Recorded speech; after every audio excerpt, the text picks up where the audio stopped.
అలా ఈరోజు చూసుకుంటే రాయలసీమని ఇక్కడి నుంచి రక్షణ సీమగా మారుస్తానని చంద్రబాబు నాయుడు గారు నిన్న మీటింగ్ లో చెప్పడం జరిగింది. నిన్న దాదాపు 1,00,000 కోట్ల పైన పెద్ద ప్రాజెక్టు ఫైటర్ జెట్ కంపెనీలు తీసుకురావడం ఎలా చూడుతుంటారు అని చెప్పి చాలా మంచి పరిణామం అండి.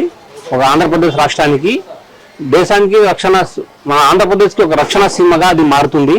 ఎందుకంటే అది రావడం మూలంగా మన అక్కడ వచ్చే వనరులు, ఇన్కమ్, ఉద్యోగాలు వీటన్నిటి మూలంగా రాష్ట్రానికి ఒక రక్షణగా, ఒక రాయలసీమ రత్నాల సీమగా మారడానికి అవకాశం ఉందండి. ఎందుకంటే ఆ రక్షణ సంస్థ అక్కడికి వస్తే మన రాష్ట్రం అంతా రక్షణ కవచంలో ఉంటుంది. గతంలో ఏమైతుంది, రక్షణ సీమని రాక్షస సీమలాగా చేసేశారు. అభివృద్ధి లేకుండా, ఏ వనరులు తేకుండా రాష్ట్రాన్ని సర్వనాశనం చేశారు. ఇప్పుడు అనేక వనరులు వస్తున్నాయి, కంపెనీలు వస్తున్నాయి, పెద్ద పెద్ద సంస్థలని ఆంధ్రప్రదేశ్ కి చంద్రబాబు నాయుడు గారు తీసుకొస్తున్నారు. ఈ గవర్నమెంట్, తెలుగుదేశం పార్టీ గవర్నమెంట్ లో ఇవన్నీ అభివృద్ధి కార్యక్రమాలు జరుగుతున్నాయండి. అది వైసీపీ వాళ్ళకి ఏమైందంటే ఏదో బురద జల్లాలి కాబట్టి వాళ్ళు ఏదో ఇష్టం వచ్చినట్టుగా మాట్లాడుతుంటారు. అభివృద్ధి చెందడం వాళ్ళకి ఇష్టం లేదు. అంటే ఇంత పెద్ద ప్రాజెక్టులు ఎలుగు ఎలా సాధ్యం అవుతున్నాయి అంటారు? టీడీపీ గవర్నమెంట్ వచ్చిన తర్వాత ఎలా సాధ్యం అవుతుంది అంటారు? గతంలో ఏ చేసినా కూడా మేము తెచ్చామని చెప్పుకునేవాళ్ళు. మరి ఈ రోజు ఎందుకని మరి మాట్లాడలేకపోతున్నారు అంటారు? ఇక్కడ వాళ్ళు ఏం తేలేకపోయారు, తెస్తుంటే ఊరోలేక. ఎందుకంటే అది చంద్రబాబు గారు, లోకేష్ గారు ఈ కూటమి ప్రభుత్వం వల్ల అవుతుందని చెప్పి ఆ కంపెనీలు ఏదో సరే అనేక సంస్థలు కూడా చంద్రబాబు గతంలో హైదరాబాద్ ని సృష్టించారు, సైబరాబాద్ ని సృష్టించారు, అనేక హైటెక్ సిటీల్ని, మాదాపూర్ ఇలాంటి అనేక శ్మశానాలని అయినా ఒక ఏమంటారు వనరుల దీనిగా ఆయన సృష్టించారు. అక్కడ ఇక్కడ ఏమవుతుందంటే వీళ్ళు గత 5 సంవత్సరాల్లో నాశనం చేశారు. చంద్రబాబు నాయుడు గారు వచ్చారు కాబట్టి అనేక కంపెనీలైనా, గూగుల్ అయినా, మిట్టల్ అయినా, ఈ రక్షణ శాఖ అయినా, అనేక శ్రీ సిటీలు, అనేక కంపెనీలు, మన బుల్లెట్ షోరూమ్ వచ్చింది. వాళ్ళ మద్రాసుకే పరిమితం అయిపోయిన వాళ్ళు చంద్రబాబును చూసి, లోకేష్ బాబుని చూసి వాళ్ళు ఆంధ్రప్రదేశ్కి వచ్చారు. కానీ జగన్మోహన్ రెడ్డి గతంలో కూడా విమర్శించాడు. చంద్రబాబు ముఖారవిందం చూసి ఏ కంపెనీ వస్తుందని చెప్పి విమర్శించాడు. మరి ఇప్పుడు దానికే సమాధానం చెబుతాడు. వాళ్ళకి అదే ఆ కంపెనీలే సమాధానం చెప్తాయండి. ఎందుకంటే నువ్వు ఉన్నప్పుడు ఏ కంపెనీ తెచ్చావు? ఒక సైకిల్ కంపెనీ కూడా తేలేకపోయావు. తెచ్చుకుంటే చేపలు, సైకిల్ కంపెనీ అంటే మళ్ళీ పార్టీ కంపెనీ అంటారు కదా, టీడీపీ పార్టీ కంపెనీ కూడా తేలేదు కదా వాళ్ళు. చేపలు, రొయ్యలు, పీతలు ఇవి తప్ప వాళ్ళు ఏం చేసింది లేదండి. రాష్ట్రానికి మంచి అభివృద్ధి పదంలో చదువుకున్నారు, వాళ్ళ ఇంజనీర్లు అయ్యారు, డాక్టర్లు అయ్యారు, అనేక ఏఐ టెక్నాలజీ వస్తుంది. వీటిని తీసుకుని చంద్రబాబు నాయుడు గారు అభివృద్ధి పదంలో నడుస్తున్నారు.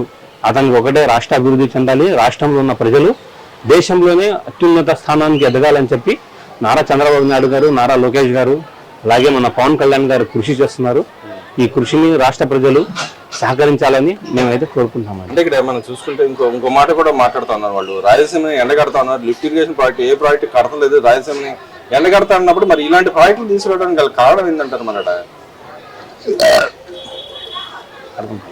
యాక్చువల్గా అక్కడ ప్రాజెక్టులు కడతలేదు, నీటిపారుదలకి సంబంధించి ఏ ప్రాజెక్ట్ కట్టలేదు అన్నారు. గతంలో ఆయన ఉండగా అన్నమయ్య ప్రాజెక్టు కొట్టిపోయిన పరిస్థితి, దాని తర్వాత ఏ ప్రాజెక్ట్ కట్టలేదు. ఇప్పుడు నీళ్ళ ప్రాజెక్టు కడతా ఉన్నారు, ఇంకా కొన్ని ప్రాజెక్టులు ఉన్నా కూడా ఏ ప్రాజెక్టు కడతలేదని చెప్పి మాట్లాడుతున్నారు. ఇంకో పక్కన మరి వీళ్ళైనా అభివృద్ధి అంతా రాయలసీమ కొంత చేస్తా ఉన్నారు కదా, ఎలా జరుగుతుంటారు? మరి వాళ్ళు చేసే విమర్శలకు ప్రతి విమర్శగానే ఈ చర్యలు ఉన్నాయంటారు. ఈ రోజు ఏమంటే అభివృద్ధి జరుగుతుంది. రాష్ట్రానికి రాయలసీమకి నీళ్లు తెప్పించిందే చంద్రబాబు గారు. మీరు గతంలో 2014 నుంచి రాయలసీమకి ప్రత్యేకంగా వాటర్ ఫెసిలిటీ కల్పించారు చంద్రబాబు గారు. వీళ్ళు వచ్చి దాన్ని నాశనం చేశారు, కానీ ఏదో చేస్తామని చెప్పి చేయలేకపోయారు. ఇప్పుడు అభివృద్ధికి ఏదో విధంగా కంపెనీలు వస్తున్నాయి, శ్రీ సిటీలు అనేక కంపెనీలు వస్తున్నాయి, కియా వచ్చింది, రాయల్ ఎన్ఫీల్డ్ వస్తుంది, అనేక కంపెనీలు రాయలసీమకి అభివృద్ధి చెందాలంటే ఇలాంటి సంస్థలు, పెద్ద పెద్ద సంస్థలు, లక్షల కోట్ల పెట్టుబడులు రావాలని చెప్పి వీళ్ళు కష్టపడుతున్నారు. వీళ్ళు ఏమి చేయలేక ఏదో బురద జల్లాలు పనులు చేస్తున్నారు తప్ప వేరేదైతే లేదండి. మరి ఈరోజు చూసుకుంటే నేను లోకేష్ గారు మాట్లాడడానికి కూడా మన మాజీ మినిస్టర్ గారు మాట్లాడుతున్నారు, కోడిగూడు మినిస్టర్ గారు మాట్లాడుతున్నారు. అయ్యా మీరు చెప్పిన తప్పు, మాది గొడ్డల పార్టీ కాదు, మీది వెనుపోటు పార్టీ అని చెప్పి మాట్లాడుతూ ఉన్నారు కదా. నిజంగానే వెనుపోటు పార్టీయా ఈ పార్టీ? వెన్నుపోటు కదండి, వెన్ను ముక్కలాంటి పార్టీ అండి రాష్ట్రానికి. ఎందుకంటే రాష్ట్ర అభివృద్ధి చెందడానికి వీళ్ళు ఆ వెన్ను ముక్కలాగా పనిచేస్తున్నారు. రాష్ట్ర అభివృద్ధి జరగాలంటే నారా లోకేష్, నారా చంద్రబాబు నాయుడు గారే వల్ల అవుతుంది. వీళ్ళు ఏం చేయలేక గొడ్డలి పార్టీ వాళ్ళు ఇలా విమర్శిస్తున్నారు. వెన్ను పార్టీ ఎవరికి పొడిచారు, ఎవరిని పోస్తున్నారు? రాష్ట్ర ప్రజలు తీర్చారు. రాష్ట్ర ప్రజలు అయితే మిమ్మల్ని వెన్నుపోటు పొడిచారు. 151కి 111 చేసి వదిలేశారు. ఈ రాష్ట్రానికి వెన్నుముక్కలాగా రాష్ట్ర ప్రజలు కూడా అలాగే నిలబడ్డారు కాబట్టి, రాష్ట్ర ప్రజలకి వెన్నుముక్కలాగా చంద్రబాబు నాయుడు, లోకేష్ గారు నిలబడుతున్నారు కాబట్టి వీళ్ళు ఓరలేక ఏదో విమర్శించాలని చెప్పి విమర్శిస్తారండి. మరి ఈరోజు చూసుకుంటే ప్రధానమంత్రి గారు ఆయిల్ పొదుపు చేయమని చెబుతున్నారు ఈరోజు. దానిలో భాగంగా పొదుపు చర్యల భాగంగా నేను పిలుపు కూడా ఇవ్వడం జరిగింది చంద్రబాబు నాయుడు గారు.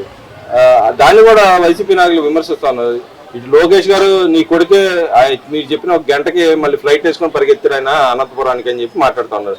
నిజంగానే ఆయన కావాలని చేశాడంటారా లేకపోతే సమయాభావం లేకపోవడం వల్ల ఆయన ఉన్న షెడ్యూల్ ప్రకారం వెళ్ళాడంటారా?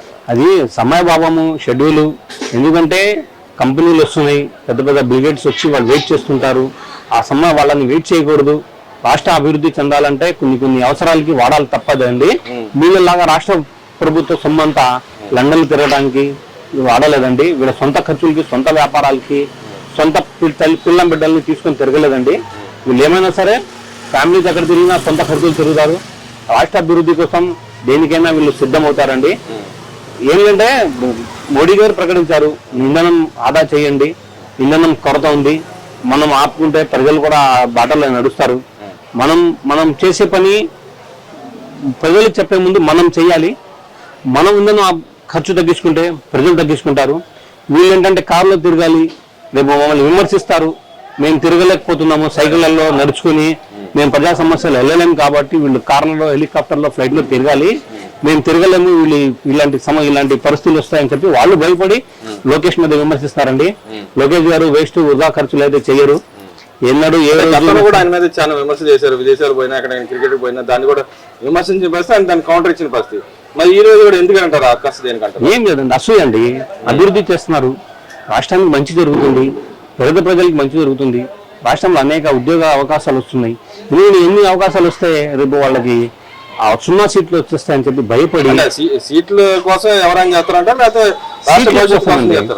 సీట్ల కోసం లోకేష్ బాబు, చంద్రబాబు గారు రాష్ట్ర భవిష్యత్తు కోసం వీరి ప్రజలే నిర్ణయిస్తారు. ప్రజలకు తెలుసు ఎవరు ఎందుకు తిరుగుతున్నారో, ఎవరు ఎందుకు విమర్శిస్తున్నారో. ప్రజలు రాబోయే కాలంలోనే వాళ్ళకి దానికి తగిన సమాధానం చెప్తారండి. అంటే ఈ రోజు మరి పెట్రోల్ రేట్లు కూడా పెరిగినా కూడా ఈ గవర్నమెంట్ పెంచింది ఎక్కడ దేశంలో ఎక్కడ లేని విధంగా పేద ప్రజల యొక్క నడ్డి పిలుస్తుంది, పెట్రోల్ పెంచి అని చెప్పి మాట్లాడుతూ ఉన్నారు. నిజంగానే ఈ గవర్నమెంటే పెంచింది. 2019 నుంచి 2024 వరకు ఎంత పెరిగిందో ముందు వాళ్ళు చూసుకోమనండి. చంద్రబాబు నాయుడు గారు 2.5 సంవత్సరాలు ₹1 పెట్రోల్ రేటు పెరగలేదు, కరెంటు బిల్లు మీద రేట్లు పెరగలేదు, ఇంకా పడిన ఎక్కువ అదనపు ఛార్జీలని తగ్గించారు తప్ప పెంచిన దాఖలా అయితే ఎక్కడ లేదండి. అభివృద్ధి అయితే చాలా బాగా జరుగుతుంది. ప్రజల సమస్యలు అయితే చాలా. ఎవరు వేశారంటే పెట్రోల్ ఛార్జీలు ఎవరు వేశారంటే దేనికోసం పడ్డాయి అంటారు?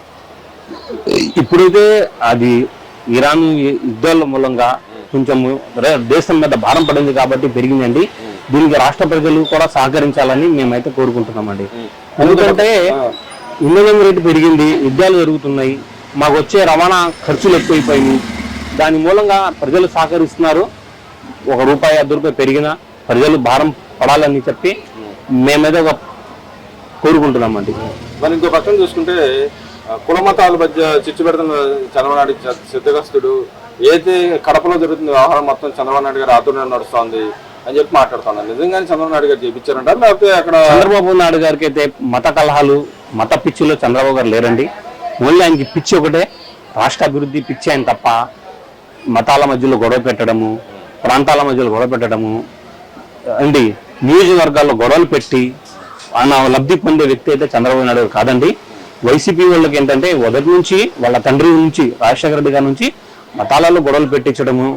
హైదరాబాద్లో అనేక గొడవలు జరిగాయండి గతంలో. చంద్రబాబు నాయుడు గారు తెలుగుదేశం పార్టీ గవర్నమెంట్ వచ్చిన తర్వాత హైదరాబాద్లో అల్లర్లు అనేవి అంతమైపోయాయండి.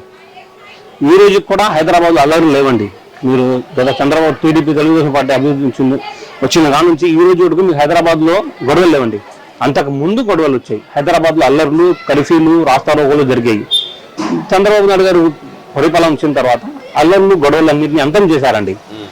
దాన్ని బట్టి ముస్లింలందరూ చంద్రబాబు నాయుడు వెంట ఉన్నారు. మన కడపలో జరిగిన దానికి కారణం అయితే 100% అది వైసీపీ, అక్కడ ఉన్న అంజద్ బాషా కారణం అండి. ఎందుకంటే అతనికి అక్కడ మనుగడ లేదు. తెలుగుదేశం పార్టీ అభివృద్ధి చేసుకుంటూ పోతుంది. ఇక్కడ మేము ఏదో అల్లర్లు చేస్తేనే కానీ మా మీద ప్రజలు మమ్మల్ని నమ్ముతారని చెప్పి వాళ్ళు ఇలాంటి చిల్లర పనులు చేస్తున్నారు. ఇలాంటి పనులు చేస్తే మిమ్మల్ని నమ్మరు, మిమ్మల్ని ఆ ఊరు నుంచి కూడా తరిమేస్తారు. ఇలాంటి గొడవలు సృష్టించే పనులు అయితే చేయమాకండి. మీరేమైనా చేయాలంటే ప్రజల సమస్యలు తీర్చండి, దగ్గర ఉండి. అంటే సామరస్యంగా ఏదైనా సమస్య వస్తే దాన్ని సామరస్యంగా వెళ్ళి అర్జీలు ఇచ్చుకోవడం అనే పద్ధతి ఉంటుంది, లేకపోతే సీఎం దగ్గరికి వచ్చి అర్జీ పెట్టుకునే అవకాశం ఉంది కదా. ఎందుకు ఆ పని చేయకుండా అక్కడ అల్లరి చేయాల్సిన అవసరం ఏముంది? ఎందుకంటే అది సమస్య చంద్రబాబు గారి దగ్గరికి వస్తే పరిష్కారం అయిపోతుందండి. దాన్ని పరిష్కారం చేయకూడదు, అల్లరి చేయాలి. ఎందుకంటే జగన్మోహన్ రెడ్డికి అల్లర్లు అరాచకాలు ఇష్టం. నాయకుడు మెప్పు కోసం చేశాడంటారా? అంతేనండి, నాయకుడి మెప్పు. స్థానిక సంస్థ ఎన్నికలు వస్తుంది, ఎన్నికల్లో మా మనుగడ ఉండదు, మేము ఒక సీట్ కూడా గెలవలేము, ఆ నాయకుడి దగ్గర మేము ముఖం చూపించలేము, మా పరిస్థితి అధోగతం అయిపోతుందని చెప్పి వాళ్ళు భయపడి ఇలాగ హిందూ ముస్లిం గొడవ పెట్టారండి. కడపలో ముందు చెప్పుకుంటారు కడప అంటే అబ్బా బాంబులు గింపులు అని భయపడారు. ఏ రోజు మేము చూడలేదండి. మా ఊహ తెలిసిన కాంచి ఈ రోజు హిందూ ముస్లిం గొడవలు సృష్టించింది అక్కడ ఉన్న ఎమ్మెల్యే, మాజీ ఎమ్మెల్యే అమ్జద్ బాషా. దానికి అమ్జద్ బాషాని కఠినంగా శిక్షించాలని చెప్పి మేమైతే కోరుకుంటాం. ఇంకో పక్కన చూసుకుంటే ఇవాళ మన దగ్గరలో ఉన్న అమరావతికి సంబంధించిన బ్రిడ్జి విషయంలో కూడా వైసీపీ నాయకులు నేను అంబటరాంబ గారు వచ్చి మాట్లాడుతాను. ఆ బ్రిడ్జ్ అసలు కంప్లీట్ కాలేదని ఒక పక్కన కంప్లీట్ చెబుతుంది, వర్క్ జరుగుతుంది, దాంట్లో లోటుపాట్లు ఉంటే చేస్తూ ఉంటారు. దాన్ని కూడా వచ్చి డబ్బులు వృధా ఖర్చు చేస్తున్నారు, ఒరిగిపోయాటికి కూలిపోయాటికి బ్రిడ్జికి డబ్బులు వృధా ఖర్చు చేస్తున్నారని చెప్పి గవర్నమెంట్ విమర్శిస్తూ ఉన్నారు. నిజంగానే ఆ విధంగా చేస్తున్నారంటారు ఏమండి? దానికి అది అసలు అక్కడ బ్రిడ్జే లేదు, చిన్న బ్రిడ్జ్ ఉండేది లోటాస్ దగ్గర. ఇప్పుడు దాన్ని వెడల్పు చేసి పెద్దది రాజధాని అమరావతిలో వెళ్ళే ఒక దారి కాబట్టి దానికి పెద్ద బ్రిడ్జి నిర్మాణం చేస్తున్నారు. నిర్మాణం దశలో ఉన్న దాన్ని కూలిపోయిందంటామంటే వీళ్ళ మూర్ఖత్వం అండి. అది వీళ్ళు ఏంటంటే అది జగన్ మాయలో పడిపోయి ఏదో ఒకటి అబద్ధము, ఏదో ఫేక్ ప్రచారాలు చేయడం. ఎందుకంటే అక్కడ ఏముందో ఈ రాష్ట్ర ప్రజలకు తెలుసు, ఆ చుట్టుపక్కల ఉన్న తాడేపల్లి ప్రజలకు తెలుసు. అక్కడ బ్రిడ్జ్ ఉందా, కూలిపోతుందా, లేదు అసలు కూలిపోవడానికి బ్రిడ్జ్ ఉంటేగా కొత్త నిర్మాణం జరుగుతుంది. నిర్మాణం బ్రిడ్జ్ ఎలా కూలిపోతుంది? మీలాగా సగం పల్లి చేయరండి చంద్రబాబు నాయుడు గారు. ఇంకో పక్కన చూసుకునే స్థానిక సంస్థలకు రెడీ అయ్యామని చెప్పి తెలుగుదేశం పార్టీ కానీ గవర్నమెంట్ కానీ అటు అయితే ఎలక్షన్ కమిషన్ కానీ దానికి ఆదేశాలు జారీ చేయడానికి రెడీ అవుతా ఉన్నారు. ఎలా దొరుకుతుంటారు? రేపు రాబోయే రోజుల్లో అభివృద్ధి సంక్షేమ పథకాలు ఓట్లేస్తారు, లేదా ఓన్లీ సంక్షేమం చూసి ఓట్లేస్తారు? ఎవరికి ఓట్లేసే అవకాశం ఎక్కువ ఉందంట సార్? ముందు అయితే రాష్ట్ర ప్రజలైతే కంకణం పెట్టుకుంటారు, ఎప్పుడెప్పుడు స్థానిక సంస్థల ఎలక్షన్లు వస్తాయి, మేము చంద్రబాబు నాయుడు గారికి స్థానిక సంస్థల్లో కూడా మంచి మెజార్టీ ఇవ్వాలని చెప్పి ప్రజలు కోరుకుంటున్నారు. ఇవన్నీ వైసీపీ వాళ్ళు భయపడి దుష్ప్రచారాలు చేస్తున్నారండి. వీటికి ప్రజలైతే సిద్ధం లేరు. వాళ్ళు ఓన్లీ టీవీలకి మైకులకి పరిమితం తప్ప దానికి వేరే ఏది లేదు. ఎవరైనా నాయకుడైనా ప్రజల పక్షం వచ్చి పోరాడేవాడే నాయకుడు అవుతాడు, కానీ ఇలా ప్రతిసారి వచ్చి ప్రెస్ మీట్లు పెట్టేవాడు నాయకుడు అవుతాడంటారు? నాయకుడు అవడండి, టీవీ ప్రోగ్రామర్ అవుతాడండి, డ్రామా యాక్టర్ అవుతాడు. టీవీలో ప్రోగ్రామ్ జబర్దస్త్ లాంటి ప్రోగ్రాంలకి పనికొస్తారు వాళ్ళు.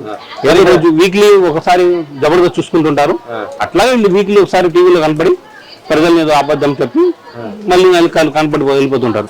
వాళ్ళని వీక్లీ యాక్టర్స్ అంటే వాళ్ళు. వాళ్ళ గురించి అయితే రాష్ట్ర ప్రజలు పట్టించుకోవట్లేదు.